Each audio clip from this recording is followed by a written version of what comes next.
နောက်ကြမှာရောက်တဲ့လူတွေရှိတယ်အတုပ်ရှင်းမတူဘူးเนาะမတူတဲ့အခါကျတော့ဟိုမော်တာဟို electric caliper နဲ့ဘီးနဲ့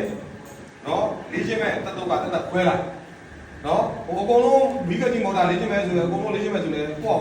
ညီလေးလေးရှင်းတာတချို့ကျတော့ကကြီးရလေးရှင်းတယ်လို့တက်ရှိတယ်ဒီ electric caliper ကိုလေးရှင်းတယ်လို့တက်ရှိတယ်ဆိုတော့ဆရာတော့ရောနေတယ်เนาะအဲ့တော့ကိုတိုင်းက electric caliper ကိုမပိုင်ဘူးမနိုင်ဘူးဆိုရင်ကကြီးပဲလေးရှင်းနော်ကကြီးပဲလေးညောအဲ့ဒီအောင်စရလေ့ကျင့်မယ်ဆိုကြဒီမှာဒီအကွာတိုင်းပဲထို့နော်အကွာတိုင်းပဲထို့အကွာတိုင်းနော်အကွာတိုင်းပဲဆိုရင်စက်ကုန်ကုန်ပြီထို့ပိတ်မထို့လေပိတ်လို့ဒီ vibration ကိုမင်းတို့ကမထိန်းနိုင်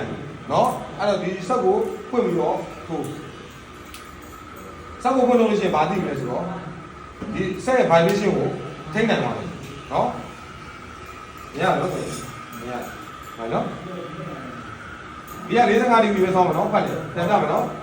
အဲ့တော့ဒီလိုမျိုးလှည့်ရခါရတယ်ဒီအရစ်ကိုရှော့တော့ပြီးလေဓာတ်ကိုလှည့်ပဲလှည့်ဒီကအ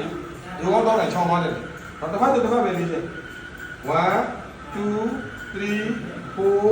5ဒီမှာဆောင်းသွားပြီနော်ဆောင်းသွားပြီဒီလိုပုံဝင်နေတော့ဒီလိုလည်းမထိုးနဲ့3 1 2 3 4 5ဘယ်လိုလဲပြလိုက်လဲအသွားတောင်းလေးရဘယ်လေးသွားတိုင်းလေးသွားမယ်နော်ဒီမှာနော်ဒီလိုမထိုးဘူးနော်ဒီလိုမထိုးဘူးနော်1 2 3 4 5ဒီအစောင်းတိုင်းလေးပဲသွားမယ်ပေါ်တောင်းတိုင်းလေးပဲဆိုပေါ်တောင်းတိုင်းလေးပဲဒီနောက်က4 5 6 9 8ဒီမှာ4 5 6 9အဲ့4ခွက်အတက်နော်45ဒီဂရီဆောင်းနော်မော်တာအတက်ဘီကတော့45ဒီဂရီဆောင်းမယ်1 2 3 4 5အဲ့မှာဆရာတော့ဒီလို1 2 3မဟုတ်ဘူးအတွဲလိုက်ခေါ်ရမယ်1 2 3 4 5မြင်လားဘာလို့လဲ